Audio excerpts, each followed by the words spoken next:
Look at this dry, cracked land and the worried faces of the farmers. Do you know the right words to describe this scene? Let's uncover interesting vocabulary and grammar from this image. Let's dive in. Vocabulary builder. Whoa! Look at this image. It's got a story, a feeling, and a lot of emotions. But first, let me ask you all, what's a word that describes how these farmers are feeling right now? I mean, look at their faces. Oh, I got it. They look devastated, like when you drop your ice cream on the ground after waiting in line forever. Nice one, Ricky. Yeah, they look devastated. It means extremely sad or hopeless, like when you realize you studied the wrong chapter for your test. Ahmed, personal experience. Maybe, maybe not. All right, another word. What's a fancy way to say really, really dry?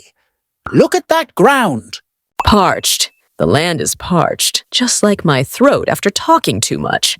Oh, we can also say arid, like a desert, no water, no life, kinda like Ricky's dating life. Wow, Ahmed, that's cold. But yeah, arid means extremely dry. Okay, now for a phrasal verb.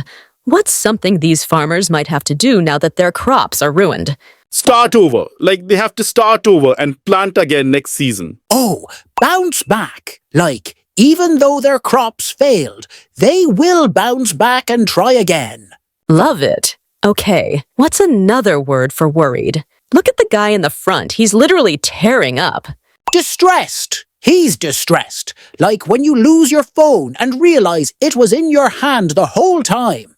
Or anxious, like waiting for your exam results when you know you didn't study enough.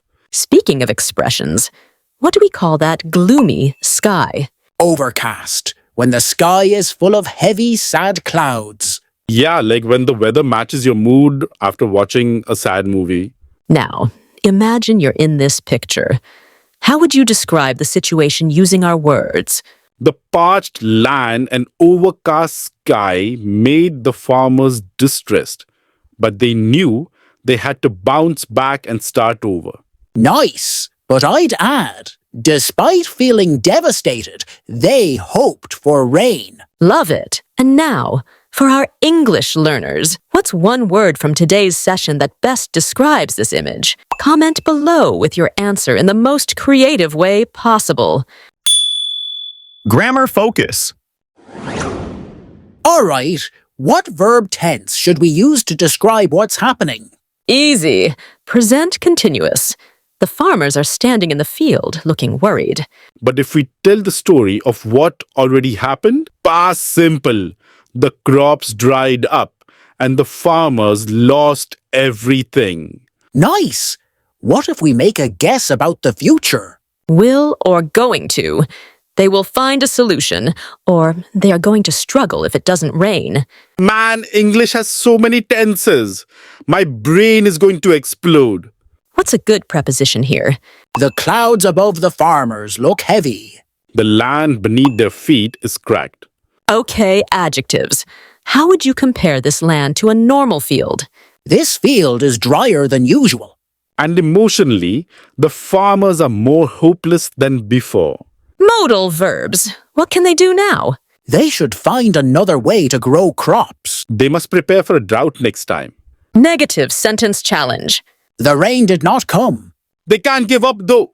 Active or passive. The drought destroyed the crops. Passive. The crops were destroyed by the drought. Passive makes it sound sadder, like no one is in control. Before we end, how would you make an imaginative story using the grammar we discussed? Comment below in the most creative way. And hey, if this helped, share it with your friends so they don't get stuck in an English drought. Subscribe this if you want more fun grammar talks. Because grammar doesn't have to be as dry as this field.